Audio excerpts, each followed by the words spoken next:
잉태하지 못하며 출산하지 못한 너는 노래할지어다. 산고를 겪지 못한 너는 외쳐 노래할지어다. 이는 홀로 된 여인의 자식이 남편 있는 자 자식보다 많음이라.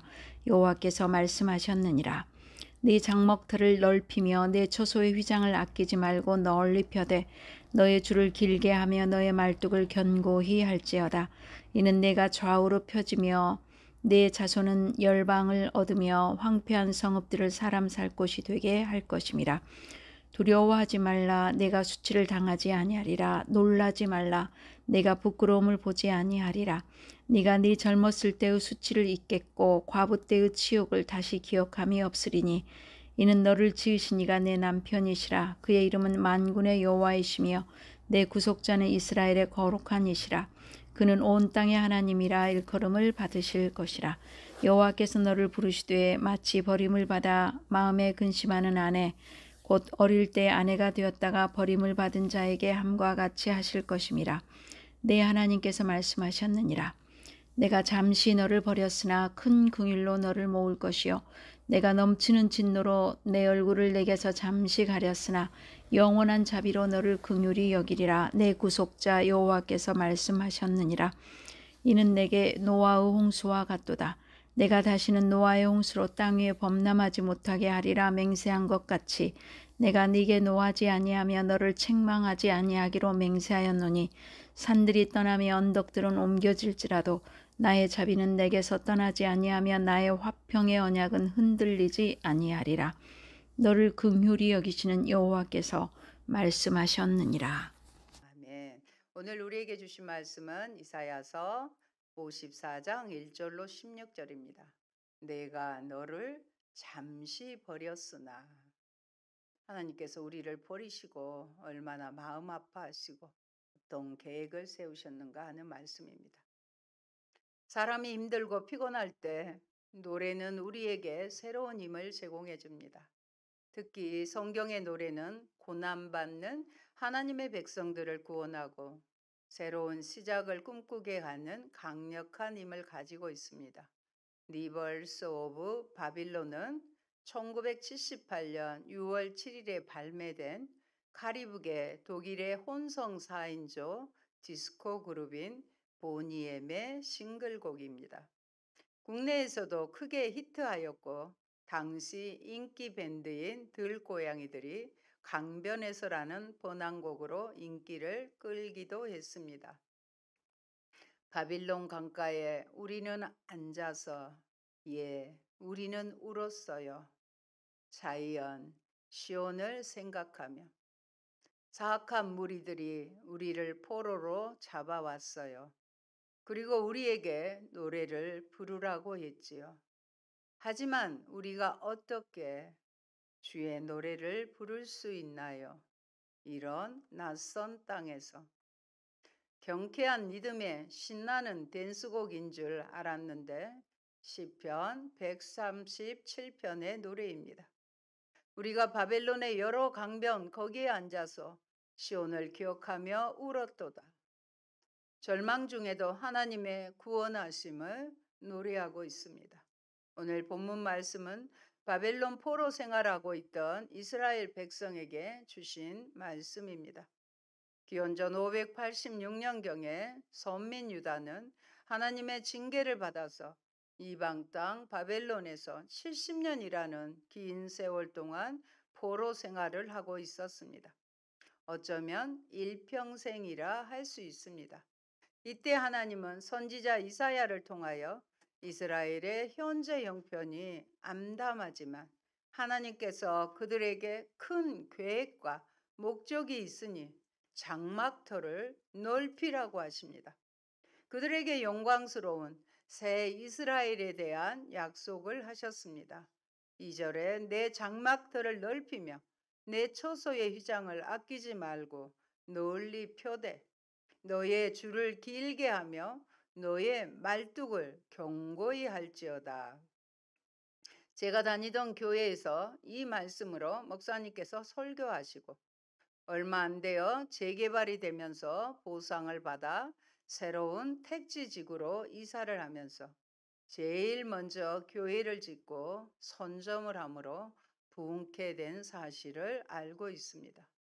주변에 교회가 없으니 새 아파트에 입주하신 분들이 많이 몰려오게 되었습니다. 이 약속은 1차적으로 이스라엘이 바벨론 포로에서 돌아옴으로 성취되었습니다. 2차적으로 약속하신 성령이 오시고 예수님을 영접한 새로운 이스라엘이 형성되면서 다시 한번 성취되었습니다. 궁극적으로 예수님이 다시 오심으로 이 약속은 완성될 것입니다. 이스라엘에 두신 소망이 우리에게 두신 소망이 될 수 있기를 축원드립니다. 오늘 본문의 내용입니다. 첫째, 내 자손이 많아지리라고 하십니다. 1절에 잉태하지 못하며 출산하지 못한 너는 노래할지어다. 상고를 겪지 못한 너는 외쳐 노래할지어다. 이는 홀로 된 여인의 자식이 남편 있는 자의 자식보다 많음이라 여호와께서 말씀하셨느니라. 하나님은 포로 생활을 하고 있는 이스라엘을 한 여인에 비유하였습니다. 잉태치 못하는 여인이요, 생산치 못하는 여인이요, 상고를 겪지 못하는 여인입니다. 생산치 못한 여인은 아이를 낳을 수 없는 여인을 말합니다. 상고를 겪지 못하는 여인은 여자가 아이를 낳을 때 아이고라고 부르짖을 수도 없는 여인을 말합니다. 임신하지 못하고 생산하지 못하고 상고를 겪지 못하는 여자가 노래하는 것은 이해가 되지 않습니다. 당시 아이를 낳지 못하는 여인은 저주받은 여인 취급을 받아서 슬픔이 많았습니다. 고대 사회에서 여인이 아이를 낳지 못하는 것은 큰 수치였고 남편에게 버림받는 이유가 되기도 했습니다. 유대인에게 여자의 세 가지 불행이 있다고 합니다. 결혼 못하는 여자요, 생산치 못하는 여자요, 머리 빠지는 여자라고 합니다. 그래서 이스라엘의 여인들은 어떻게 해서든지 아이를 낳고자 투쟁하였습니다. 라헬은 야곱에게 나에게 아이를 낳게 하라. 그렇지 않으면 내가 죽겠노라라고 말했습니다. 한나는 자녀를 낳지 못하고 슬피 울었습니다. 현재 이스라엘은 남편에게 버림받아서 아이를 낳을 수 없는 여자와 같았습니다. 이스라엘이 어쩌다가 아이를 낳지 못하는 여인처럼 슬프고 운명적이 되었습니까? 한마디로 그들이 하나님의 은혜를 감당하지 못하였기 때문입니다. 하나님은 그들을 출애굽시키시며 적어도 10만 마리 이상의 양을 희생시켰을 것입니다. 많은 애굽의 장자들이 죽었습니다. 이스라엘을 쫓아온 바로와 그 군사들을 죽였습니다. 하나님은 이런 희생을 치르시며 가나안 땅으로 이스라엘을 인도하셨습니다. 하나님은 가나안 땅에서 그들에게 율법을 주시고 성전을 주셨습니다. 만유의 주제가 되시는 하나님이 좁은 성전에 그들 가운데 거하셨습니다. 하나님은 그들을 거룩한 백성, 제사장 나라로 삼아 그들을 통해 온 세계에 복 주시고자 하셨습니다. 그러나 그들은 가나안 땅에 살면서 하나님을 떠났습니다. 그들은 우상을 숭배하고 도덕적으로 타락하였으며 강대국을 의지하였습니다. 그럼에도 하나님은 선지자들을 부지런히 보내서 그들을 돌이키려고 하였으나 그들은 하나님께로 마음을 돌이키지 않았습니다. 그들은 오히려 선지자들을 핍박하고 죽였습니다. 그래서 하나님께서는 바벨론 포로 생활을 통하여 그들의 죄를 끊고자 하였습니다. 예루살렘 성전이 불타고 예루살렘 성은 무너졌습니다. 이스라엘은 70년간 바벨론의 포로가 되었습니다. 그들은 잉태치 못하고 남편에게 버림받은 여인처럼 되었습니다. 그러나 하나님은 그들을 버리지 않으셨습니다. 이스라엘을 변함없이 사랑하는 남편이십니다. 하나님은 그들을 사랑하여 바벨론 용광로에서 강하게 훈련시키셨습니다. 하나님은 그들을 사랑하여 징계하시고 그들을 제사장 나라로 키우고자 하셨습니다. 이스라엘을 훈련하여 그들을 회개시키고 하나님의 백성으로 다시 부르실 소망을 두셨습니다. 2절 말씀 다시 봅니다. 내 장막터를 넓히며 내 초소의 휘장을 아끼지 말고 널리 펴되 너의 줄을 길게 하며 너의 말뚝을 견고히 할지어다. 아멘. 이스라엘은 자기 슬픔과 연민에 빠져서 신세 타령이나 하고 지냈습니다. 하나님은 그들이 만민을 품을 수 있기를 원하십니다. 그들에게 더 넓은 집을 지으라고 하십니다. 하나님은 그들에게 많은 사람이 거주할 수 있는 큰 장막을 치라고 하십니다. 장막터를 온 세계에 넓히라고 하십니다. 다른 나라에도 집을 지으라고 하십니다. 하나님이 장차 그들에게 많은 자손을 주신다고 약속하십니다. 하나님이 그들에게 징계하시고 훈련을 시킨 것은 그들을 만민을 섬기는 제사장 나라로 키우시기 위해서입니다. 주신 말씀 보겠습니다. 시편 2편 8절의 말씀입니다. 내게 구하라. 내가 이방 나라를 내 유업으로 주리니 내 소유가 땅끝까지 이르리로다. 아멘. 요즘 제가 이 말씀을 붙잡고 기도하고 있습니다. 우리 교회를 통하여 선교하는 선교사님들을 통하여서 이 말씀을 이루실 것입니다. 이제는 그 땅이 비좁아질 정도로 자녀를 많이 두게 될 것입니다. 그리스도를 통해 얻은 약속의 자녀인 우리가 바로 그 주인공입니다.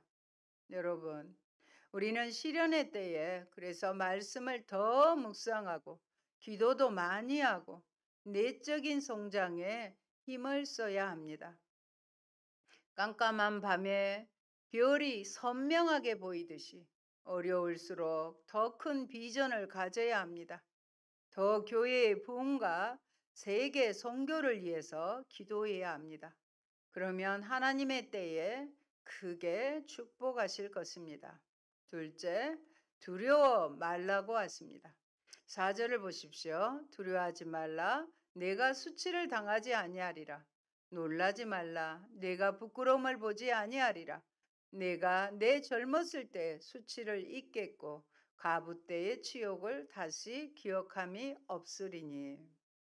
바벨론에 살고 있는 이스라엘에게 가장 큰 장애는 아마도 두려움이었을 것입니다. 그렇기에 이사야 40장 이후의 본문에서 줄기차게 발견되는 것이 두려워 말라는 권면입니다. 두려움이 있을 때 아무것도 할 수 없고 한 발짝도 나아갈 수 없는 것입니다. 그래서 기도에 무릎을 꿇었을 때 제게 주신 첫 번째 말씀이 이사야서 41장 10절의 말씀, 두려워하지 말라는 말씀이었습니다. 돌아보니 험악한 인생길에서 두려움 없이 살 수 있었던 것도 말씀의 힘이었습니다. 4절에 젊은 시절이란 이집트에서 종살이 하던 때를, 가부 시절은 이스라엘이 남편 대신 하나님을 버림으로 바벨론의 포로로 끌려가는 수욕을 당하는 때를 의미합니다. 그런데 다시는 수치를 당하지 않고 부끄러움을 보지 않을 것이라고 하십니다. 전쟁으로 인한 부끄러움을 기억함이 없습니다. 하나님은 이스라엘을 영광스럽게 하십니다. 우리가 오늘 영광스러우면 과거의 수치를 잊어버립니다. 여인이 해산의 수고를 잊어버리니까 다시 아이를 낳는 것입니다. 5절 6절입니다. 이는 너를 지으시니가 내 남편이시라. 그의 이름은 만군의 여호와이시며 내 구속자는 이스라엘의 거룩한이시라. 그는 온 땅의 하나님이라 일컬음을 받으실 것이라.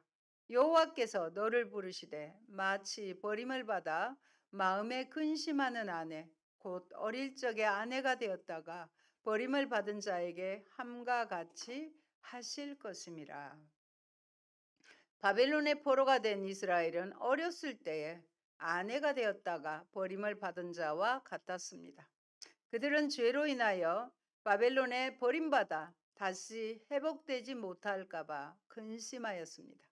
그러나 하나님은 잠시 후에 그들을 다시 당신의 아내로 삼아 주십니다. 하나님은 그들의 참 남편이 되어 주십니다. 이스라엘의 거룩한 이 온 땅의 하나님이 그들의 구속자가 되어 주십니다. 거룩하신 하나님은 공의로우신 분이십니다. 구속자는 값을 치르셨다는 말입니다. 하나님이 자신의 아들 예수님의 피로 그들의 죄값을 치러 주셨습니다. 하나님이 버려진 그들에게 기쁨을 주시고 은혜를 주십니다. 7절 8절입니다. 내 하나님께서 말씀하셨느니라. 내가 잠시 너를 버렸으나 큰 긍휼로 너를 모을 것이요 내가 넘치는 진노로 내 얼굴을 내게서 잠시 가렸으나 영원한 자비로 너를 긍휼히 여기시리라. 내 구속자 여호와께서 말씀하셨느니라. 하나님은 때가 되면 자비와 긍휼로 그들을 다시 영접하여 주십니다. 진노는 잠시이지만 하나님의 긍휼은 영원하십니다. 하나님은 넘치는 진노로 얼굴을 잠시 가리웠으나 크신 긍휼로 그들에게 얼굴을 향하여 그들을 모을 것입니다. 하나님의 긍휼이 진노보다 훨씬 큽니다. 여러분, 이스라엘을 구원하신 하나님은 우리 인류에 대한 긍휼로 자신의 아들 예수님을 보내십니다. 예수님이 우리 대신 진노를 당하게 하시고 우리에게는 진노를 거두시고 큰 긍휼을 베풀어 주십니다. 우리를 영원한 하나님 나라로 인도하십니다. 마찬가지로 이스라엘이 70년 포로 생활을 하지만 영원한 하나님 나라의 영광에서 생각하면 그것은 눈 깜짝할 사이입니다. 그들에게 고난은 아무것도 아닙니다. 이것을 안다면 그들은 고난을 넉넉히 참고 견딜 수 있습니다. 우리에게 주신 고난도 하나님의 영원한 은혜와 긍휼과 사랑과 비교를 해보면 아무것도 아닌 잠시 눈 깜짝할 사이라는 것을 반드시 기억하시고 이 고난도 넉넉히 믿음으로 하나님을 신뢰함으로 이겨내시기 바랍니다. 9절 말씀처럼 하나님은 노아 시대의 사람들에게 긍휼을 베풀어 주십니다. 노아는 산에 방주를 만듭니다. 하나님은 노아를 통하여 복음을 전하십니다. 사람들은 거절하였지만 하나님은 심판 후에 다시는 홍수로 멸하지 않겠다고 사랑의 무지개 언약을 하셨습니다. 하나님은 인간의 범죄에도 불구하고 메시아를 보내사 이 언약을 이루셨습니다. 이 언약은 일방적이고 영원한 언약입니다. 절대적 은혜이고 창조적인 은혜입니다. 하나님의 사랑은 대상을 찾아 헤매는 것이 아니요 대상을 사랑받을 만한 자로 창조하십니다. 깨끗한 자를 사랑하는 것이 아니요 깨끗한 자로 만들어 사랑하십니다. 사랑하는 자로 자녀를 가르치는 것과 같습니다. 기다리는 사랑이 아니라 찾아가는 적극적이고 긍정적이고 창조적인 사랑입니다. 그러므로 하나님이 이스라엘을 징계하는 목적은 재앙이 아니라 화평을 주시는 것입니다. 미래에 소망을 주는 것입니다.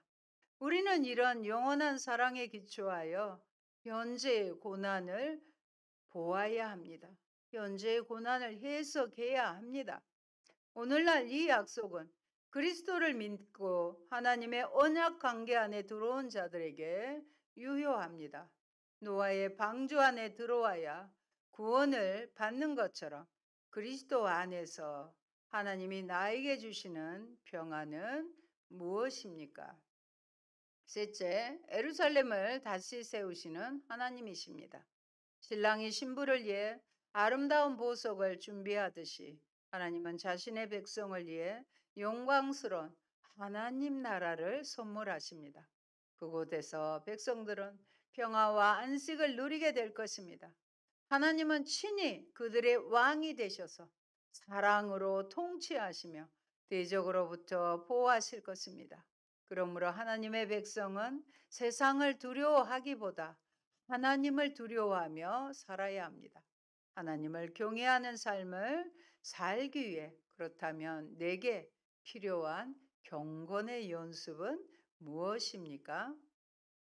사랑하는 성도 여러분, 하나님이 이스라엘을 훈련하는 것은 더 크게 쓰시고자 하는 소망의 표현입니다. 이스라엘은 하나님의 훈련, 고난을 받으며 연약한 생각을 하지 말아야 합니다. 절망하지 말아야 합니다. 훈련을 받으며 그들은 영원한 하나님의 사랑을 기억해야 합니다. 하나님의 사랑을 기억하고 더욱 하나님을 사랑하고 이웃을 사랑해야 합니다. 하나님의 사랑을 영접하고 더 큰 소망이 넘쳐야 합니다. 하나님의 소망을 생각하고 지금 기뻐 노래해야 합니다. 장막터를 넓혀야 합니다. 기도의 지경이 넓어져야 합니다. 그러면 하나님은 우리들을 복 주시고 우리에게 열방을 얻게 하십니다. 그리고 영원한 하나님 나라에 들어가게 하실 것입니다. 아멘. 좋으신 하나님 감사합니다. 사랑과 긍휼이 풍성하시고 영원하신 하나님은 우리가 범죄하고 참 남편이신 하나님을 버릴 때에 바빌론의 포로에서 70년의 포로 생활을 견디게 합니다.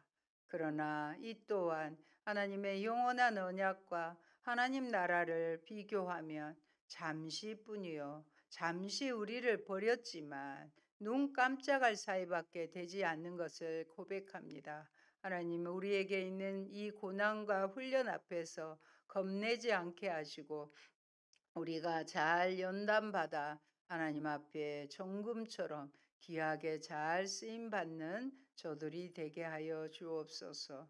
하나님은 변함없이 우리를 버리지 아니하시고 영원한 언약 가운데 우리와 함께 계심을 믿고 힘을 내어서 아버지 주님 기뻐하는 귀한 삶들 살아내는 저희가 되게 하옵소서.